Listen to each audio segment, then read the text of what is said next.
Allah akan memberikan pahala kepada mereka. Bismillahirrahmanirrahim.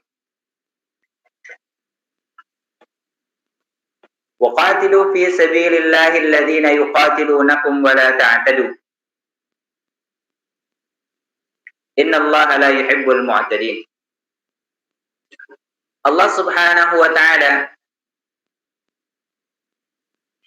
ketika sebelum adanya hijrahnya Nabi Shallallahu alaihi wasallam, ketika diserang oleh musuh, diganggu oleh musuh, Allah melarang untuk melakukan pembalasan kepada mereka.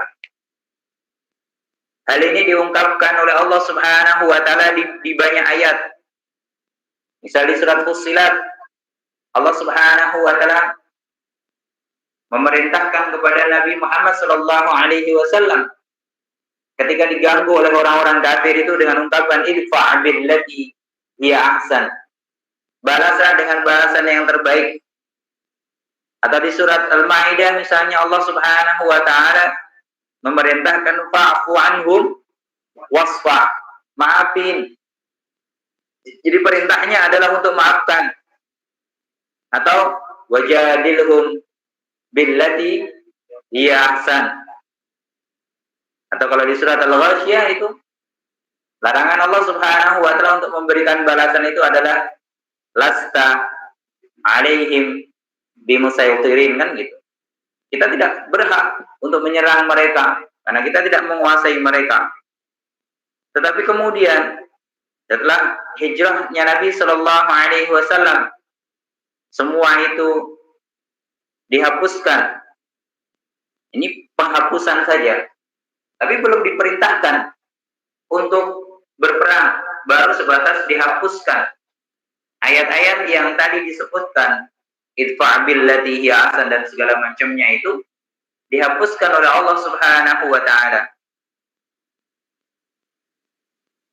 Allah sampaikan di surat At-Taubah ayat kelima. Bunyinya apa surat At-Taubah?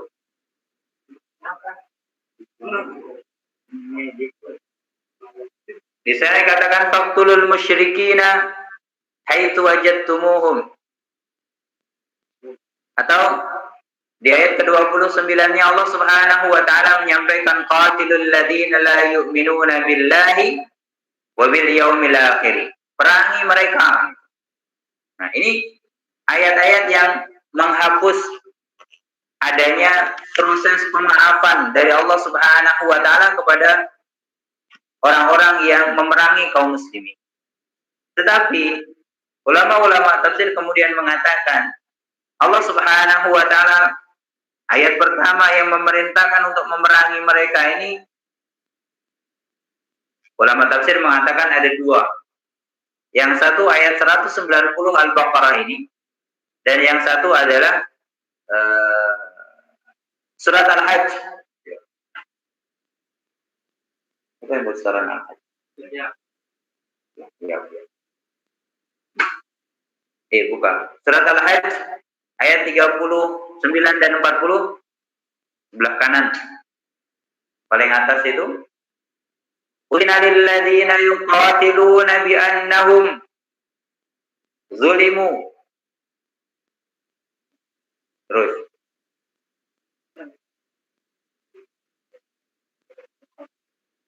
Itu adalah ayat yang pertama kali diturunkan oleh Allah Subhanahu wa taala berkaitan dengan apa? Perintah untuk berperang, perintah untuk berjihad. Kalau kemudian kita membaca penjelasan-penjelasan para ulama, sesungguhnya kita akan menemukan beberapa kesimpulan kenapa kaum muslimin ini melakukan perang. Yang pertama adalah perang yang dilakukan kaum muslimin itu adalah untuk menahan apa? Menahan serangan dan melindungi dakwah, bukan untuk menjatuhkan. Karena kalau kita membaca sejarah, kita temukan Nabi mengutus dulu, ngirim surat, kirim utusan untuk berdakwah kan itu. Kalau tidak mau kan mereka yang siap-siap untuk berperang menyerang kaum muslimin. Nabi baru kemudian ikut membalas itu. Kemudian yang kedua, disyariatkannya perang tetap mempunyai ciri keadilan dan kebenaran. Karena ajaran yang disampaikan oleh Nabi Shallallahu Alaihi Wasallam di dalam perang ini tidak boleh menganiaya. Perang tujuannya bukan untuk merusak. Perang tujuannya bukan untuk menghancurkan. Perang juga bukan dilakukan untuk menteror. Orang-orang yang tidak bisa berperang tidak boleh dibunuh. Kaum wanita, kaum anak-anak tidak boleh dibunuh. Dalam bahasa dia tidak boleh disentuh. Orang yang sakit, orang yang fisiknya lemah itu tidak boleh diapa-apakan. Itu landasan perang yang disampaikan oleh aturan syariat. Kemudian yang ketiga, perang yang dilakukan oleh Nabi Shallallahu Alaihi Wasallam itu bukan memaksa kaum kafir untuk memeluk agama Islam. Karena la yukallifullahu nafsan, tidak ada paksaan di dalam Islam itu. Bebas untuk memilih. Jadi ketika mereka diperangi, mereka bebas untuk memilih mau tunduk atau tidak tunduk. Kita pun juga sama. Dalam kehidupan ini kita bisa memilih, boleh memilih. Kita ini mau taat atau maksiat itu silahkan. Tidak ada paksaan di dalam Islam. Kita dipaksa untuk taat itu tidak ada. Tetapi semuanya ada konsekuensi yang disampaikan oleh Al-Quran. Yang taat, apa konsekuensinya? Yang kemudian yang tidak taat juga ada konsekuensinya. Kan?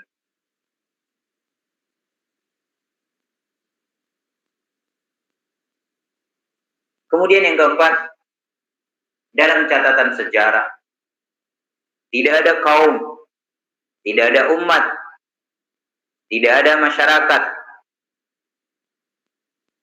yang pernah disaksikan adanya keadilan, mengasihi orang yang lemah, menjauhi perbuatan yang buruk, kecuali umat Islam.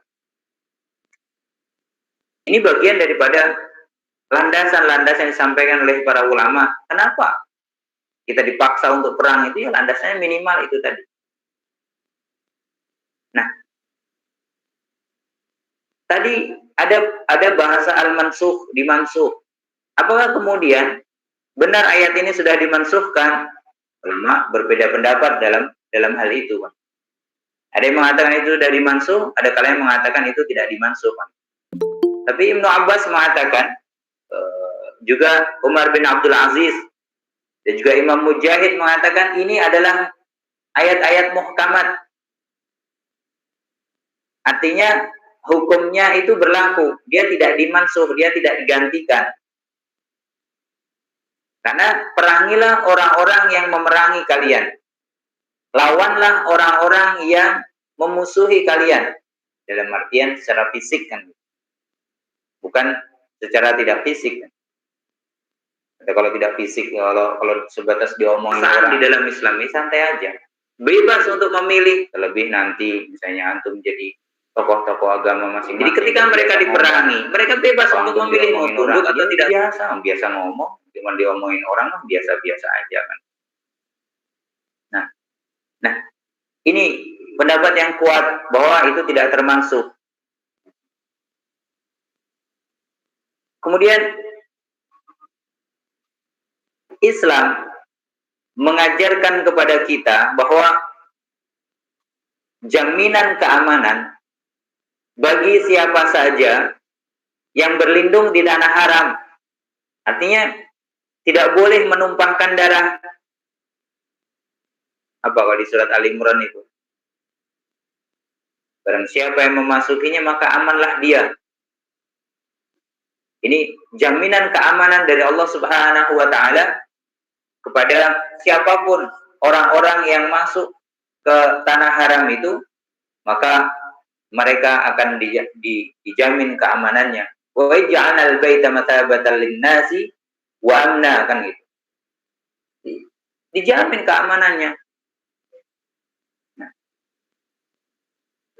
Jadi sekali lagi bahwa tujuan perang itu adalah untuk mempertahankan diri, mempertahankan negeri, mempertahankan kehormatan, dan mempertahankan hal-hal yang memang itu perlu dihormati. Tapi tujuan mulia daripada perang itu adalah apa? Untuk membebaskan dan memastikan kebebasan dakwah kepada agama ini, menegakkan dan memuliakan agama Allah Subhanahu wa taala, serta melindungi para pemeluknya.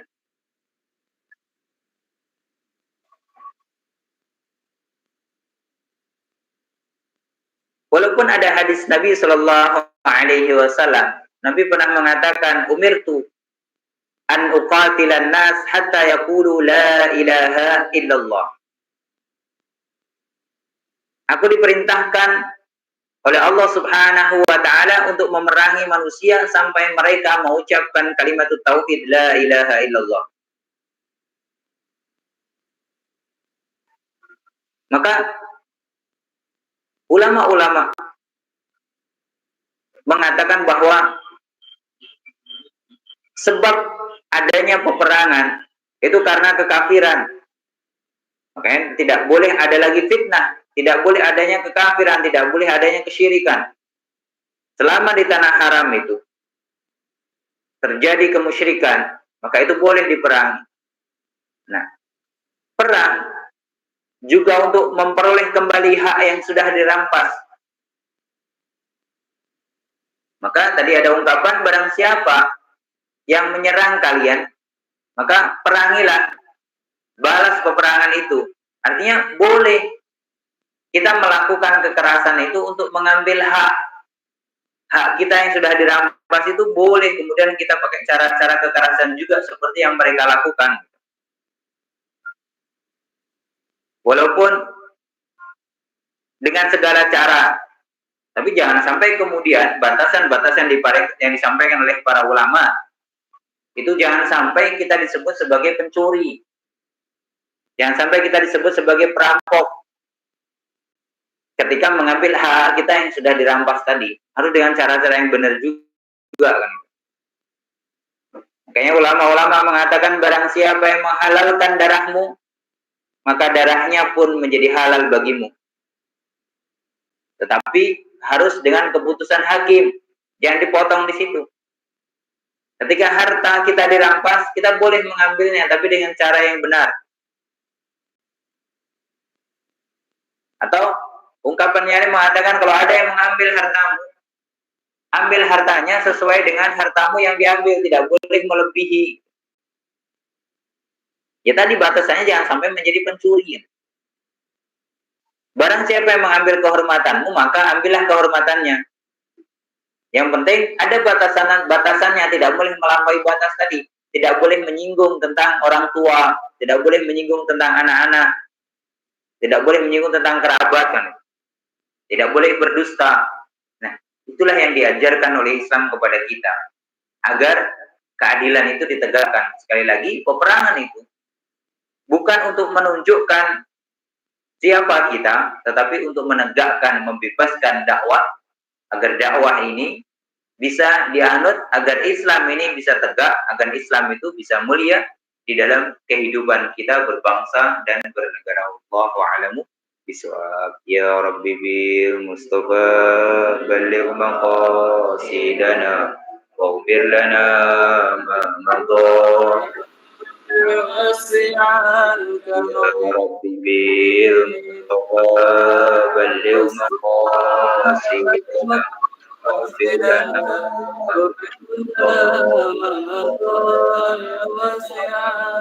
Ya Rabbi bil Mustafa balligh maqasidana waghfir lana ma madha ya wasi'al karamin.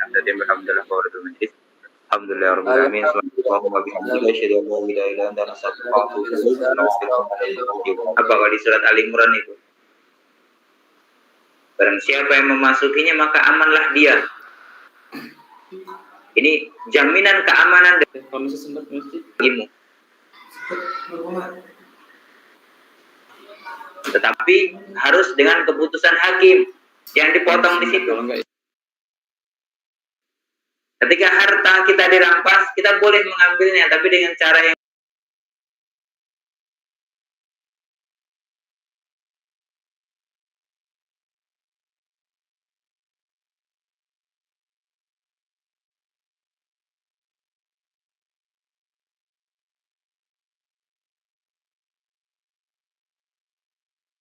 tetapi semuanya ada konsekuensi yang disampaikan oleh Al-Quran. Yang taat, apa konsekuensinya, yang kemudian yang tidak taat juga ada konsekuensinya kan.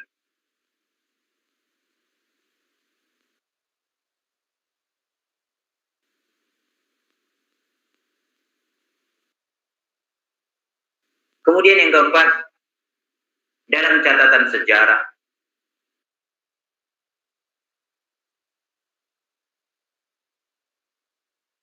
tidak ada kaum, tidak ada umat, tidak ada masyarakat